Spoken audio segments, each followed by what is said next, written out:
लगाओ भैया इस कंट्री का नाम मत लगाओ, उसमें डेल्टा 1 थीटा 1 नंबर डाल के इसको बोलो। हमारे इससे ज्यादा इसमें हमारे जाने से ज्यादा मतलब नहीं। मतलब हमारा ये है कि हमको ये जानना है कि वायरस जो होता है उसका एक निर्धारित कार्यक्रम होता है, और वो निर्धारित उसका जो कार्यक्रम है उसको कहते हैं म्यूटेशन। हमने आज ये सर्जरी बनी, कल हमने कहा कि जी आज तो हम पार्टी में जाना है, आज हमने सूट पहन लिया, टाई लगा ली, अगले दिन हमने मैसेज देना कि अभी वॉर अभी जारी है, पिक्चर अभी बाकी है मेरे दोस्त। तो हम लोगों ने वैक्सीन करी, हमने मेडिसिन्स करी, हमने ट्रीटमेंट्स करी, हमने मिल के काम किया, सब दोनों एक दूसरे को सपोर्ट किया। पर अभी भी जैसे डॉक्टर पॉल ने कहा 100 डेज़ तक हम लोग मान के चलें कि कोरोना को अभी भी हमने डिफीट करना है और मिल कर के वैक्सीनेशन स्ट्रैटेजी को सक्सेसफुल बनाएं। एक बहुत अच्छी बात कही गई कि वैक्सीन नहीं किसी को बचाती, वैक्सीनेशन बचाता है। तो वैक्सीन लगवाएं जाकर, और जितने लोग लगवाएंगे उतना जल्दी कोरोना से जीतेंगे। क्या कहना चाहेंगे, कोरोना से कितना कामयाब हो पाए? देखिए, कोरोना से 2-3 फायदे हुए हैं, नुकसान को हम नहीं कह रहे, सभी को मालूम है।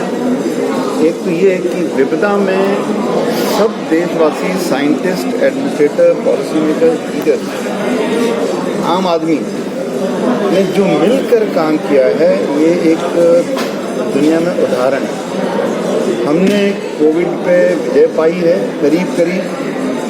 साइंटिस्ट ने इतनी कम समय में इतनी वैक्सीन बना दी कि हम अपने देश में दे पा रहे हैं और दुनिया में भी भेज रहे हैं। यहाँ पे दवाइयों पे इतनी खोज हो गई इतने शॉर्ट टाइम में, साइंटिस्ट का काम सराहनीय है।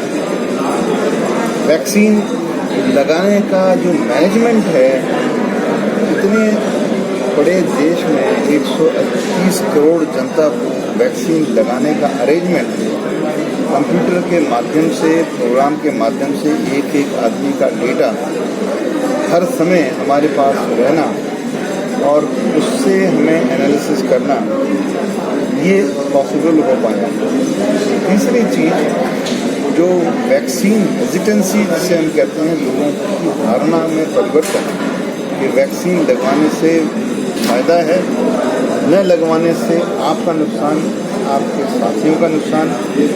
ये जो वैक्सीन हेजिटेंसी को हम दूर कर पाए हैं, ये मीडिया आप लोगों के सारे समर्थन से, सहायता से। और अब फ़र्क ये है कि जब पहले वैक्सीन लगवाने से डरते थे, अब वैक्सीन लगाने के लिए लोग कतार हमने कम कर दी है। ये आप देख रहे हैं, ये एक मैनेजमेंट की शक्ति है। लास्ट में मैं ये कहना चाहूँगा कि जो 3 हमारे उद्देश्य हैं कि वैक्सीन के साथ साथ में सोशल डिस्टेंसिंग, वो भी एक बड़ा, और मास्क पहनना, खासतौर से जब आप भीड़ में हों, बार हाथ धोना, ये 3-4 जो एक पहलू बहुत महत्वपूर्ण चीज़ें हैं, इसको न भूलें। वैक्सीन अगर कोई भी आपके आसपास गांव में, शहर में दोस्त जो अभी भी वैक्सीन लगवाने से डर रहा है, इसमें वैक्सीन के बारे में 10 सवाल आ रहा है, उसको आप हमसे मिलाएं, आप अपने आप से बताएं कि वैक्सीन लगवाना चाहिए। हमें अपने देश पर गर्व है कि हमने वैक्सीन पर विजय पा ली है, लेकिन सावधान रहने की जरूरत है। कुछ पॉलिटिकल पार्टियों ने कहा कि वैक्सीन के कारण कुछ लोगों की मौत भी हुई। हमको हमेशा देखना चाहिए कि हमको कितना फ़ायदा वैक्सीन से, कितने करोड़ लोग इससे बचे हैं और क्या नुकसान हुआ है। इसलिए हम उसको रिस्क बेनिफिट असेसमेंट कहते हैं।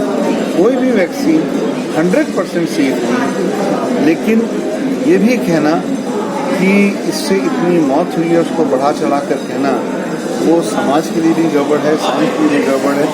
और इसलिए हमको हमेशा देखना चाहिए कि अगर कोई किसी की डेथ हुई है तो क्या वो वैक्सीन की वजह से है या वो कोई और कारण है। इसका एक साइंस है जिससे हम कहते हैं कॉजेलिटी असेसमेंट, मतलब आफ्टर वैक्सीनेशन की बात न करें, जैसे वैक्सीन वैक्सीनेशन ही के बाद में कह रहा हूँ कि वैक्सीनेशन के बाद में अगर वो किसी की डेथ हुई, कुल मिला के अभी तक 3 लोगों की वैक्सीनेशन की डेथ हुई है, ये आधिकारिक रूप से पता है। और इसके बाद में जो वैक्सीनेशन से डेथ कही जा रही हैं, उनको देखना जरूरी है कि क्या ये वैक्सीन की वजह से है या कोई और कारण हो सकता है। भारत सरकार, प्रदेश सरकार जो है लोगों को निरंतर जागरूक कर रही है कोरोना के प्रति, लेकिन देखा जा रहा है कि लोग काफ़ी संख्या में मास्क उतारते जा रहे हैं। एक चिन मास्क भी हमारे यहाँ फैशन बन गई है, जो मास्क यहाँ पे लगाने की जगह मास्क यहाँ पे लगाते हैं। हाँ जी। और उसके बाद में ये चिन मास्क की प्रथा को हमें दूर करना है।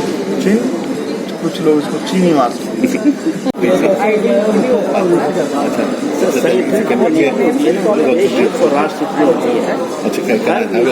कोई ना कोई कारण होता है। इस समय जैसे आपने सुना 90 करोड़ और 61 लाख लोगों को कल तक टीकाकरण हो चुका है। कितनी बड़ी उपलब्धि है। डॉक्टर वाइकिंग गुप्ता ने क्या बताया, आईटी का बहुत बड़ा रोल है इस समय देश के अंदर। अगर आईटी इंडस्ट्री नंबर 1 पे है तो नंबर 2 पे हेल्थ केयर इंडस्ट्री है। और हालांकि मीडिया का भी नाम नहीं लिया गया, मैं तो कहूँगा ये भी भारी है। आप लोगों ने जो कवरेज की कोविड के दौरान, जब कोविड चरम सीमा पर था, तो आप लोगों का कार्य भी सराहनीय है। बाकी मोदी जी का जन्मदिन, उनके लिए जन्म और मृत्यु की कोई मायने नहीं है। ये तो हमारी मन की इच्छा है कि जो व्यक्ति राष्ट्र के लिए, न केवल हमारे देश के लिए बल्कि पूरे विश्व के लिए, पूरे ब्रह्मांड के लिए सोचते हैं, वो कि कहाँ 195 देशों में दवाई का पहुँचाना कहना बहुत आसान है।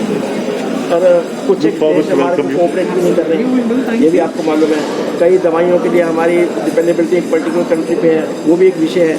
उसके बावजूद भी वैक्सीनेशन के अंदर we are the leader in the world. इस समय पूरे विश्व के अंदर आपको मालूम है हर तीसरी दवाई, तीसरी गोली पूरे विश्व में जहाँ भी खाई जाती है वो हिंदुस्तान में बनती है। तो ये भी हमारे लिए गर्व का बात है। बाकी जन्मदिन है, हम उनको शुभकामनाएं तो दे रहे हैं, संगठन की तरफ से भी दे रहे हैं, अपनी ओर से भी दे रहे हैं, और हमारे जितने भी मित्र हैं, सगे संबंधी सब आए हैं, उनकी तरफ से भी दे रहे हैं। दोनों दीर्घायु हो, आयुष्मान हो, यशस्वी हो, तेजस्वी हो, ये हमारी इच्छा है। सर, वैक्सीनेशन के बाद ओवर कॉन्फिडेंट कुछ लोग हुए थे, क्या मैसेज आप देना चाह रहे हैं कि वैक्सीनेशन? ऐसा जी, वैक्सीनेशन के बाद आपको एक सुरक्षा चक्र तो मिला, लेकिन इसका मतलब ये नहीं कि आपको कोविड नहीं होगा। तो इसलिए जो डॉक्टर वाई.के. गुप्ता ने अभी सुझाव दिया है, आज आपने देखा हमने खुली कुर्सियाँ रखी थी। इस हॉल के अंदर चाहे तो 300-400 लोग बैठ सकते हैं, लेकिन हमने कोशिश की कि 125 कुर्सी लगाई। सोशल डिस्टेंसिंग ये एक सिंबल है, सिंबॉलिक संदेश है। आपके माध्यम से भी संदेश जाना चाहिए। कुछ एक व्यक्ति ऐसा है कि जागरूकता तो हमने खूब फैला रखी है, संगठन ने भी फैला रखी है, सरकार ने भी फैला रखी है, लेकिन कुछ एक व्यक्ति नहीं समझते हैं, वहाँ मीडिया का रोल आता है। तो आपको जैसे कहते हैं हैमरिंग करना, बार बार थोड़े से दोबारा रिमाइंड कराना कि सोशल डिस्टेंसिंग, जैसे डॉक्टर ने बताया कि ये मास्क का यहाँ पर कोई उपलब्धि नहीं है, तो we have to have this sanitization, हाथ को साफ करना, ये सब चीज़ें तो संदेश आप देते रहो, हम भी देते रहेंगे और भी संगोष्ठी करेंगे। अब कल इन्होंने अपना नवीन गोयल जी ने रखा है संदेश का स्वास्थ्य के ऊपर और पर्यावरण के ऊपर। अब ये सारी चीज़ें हैं, प्रत्यक्ष उसी हमारा अध्याय क्या है कि देश की सुरक्षा, हर नागरिक की सुरक्षा, उसी लक्ष्य को लेकर आगे बढ़ रहे हैं। हमें ये करना चाहिए। तो कल कितने लोग जागरूक होंगे स्वास्थ्य और पर्यावरण को लेकर? देखिए, हमारे देश के यशस्वी प्रधानमंत्री करोड़ों कार्यकर्ताओं की प्रेरणा स्रोत और इस सदी के महानायक के रूप में जो पूरे देश के लिए कैसे लीड कर रहे हैं, जो हमारा देश आज विश्व में बहुत बड़ी शक्ति बनकर उभर रहा है, ऐसे प्रधानमंत्री का लगातार जन्मदिन मनाना हम सबकी जिम्मेदारी बनती है। हमारी भाजपा संगठन के द्वारा उनके जन्मदिवस से लेकर 20 दिन तक 7 अक्टूबर तक कार्यक्रम अलग अलग जिलों में चलाए जा रहे हैं और अलग अलग जिलों में अलग अलग विषय पर संगोष्ठी की जा रही है। और जैसे कि हमारे को पर्यावरण संरक्षण विभाग का एक दायित्व मिला है और हम पर्यावरण संरक्षण विभाग का एक जिम्मेदारी बनती है कि हम पर्यावरण के ऊपर, स्वच्छता के ऊपर लगातार काम भी कर रहे हैं और उसके अभियान को हर जनमानस तक पहुँचाएँ। तो उसी कड़ी में कल GI हाउस सेक्टर 16 जो सेक्टर 14 के सामने है, सुबह 10 बजे एक संगोष्ठी रखी गई, एक सेमिनार रखा गया है, जिसमें मुख्य वक्ता हमारी प्रदेश के उपाध्यक्षा सिरसा से सांसद श्रीमती सुनीता दुग्गल जी आ रही हैं। तो उनके माध्यम से, वहाँ पे एक मंच के माध्यम से कि हमें स्वच्छता क्यों जरूरी है, उसको हम अच्छे तरीके से कैसे कर सकते हैं, और क्या क्या हाईटेक चीज़ें, नई एडवांस चीज़ें हम इसमें ला सकते हैं, हम सब की अवेयरनेस कितनी ज़रूरी है, जन भागीदारी कितनी ज़रूरी है, इन सब बातों पर हम बात करेंगे और स्वच्छता को एक लगातार एक सब्जेक्ट बनाकर गुड़गांव में काम करेंगे ताकि हमारा गुड़गांव भी साफ़ हो, हमारा हरियाणा भी साफ़ हो और हमारा हरियाणा, हमारा गुड़गांव बिल्कुल हरा भरा हो। बाकी लेटेस्ट खबरें जानने के लिए चैनल को सब्सक्राइब और बेल आइकन को प्रेस करना ना भूलें।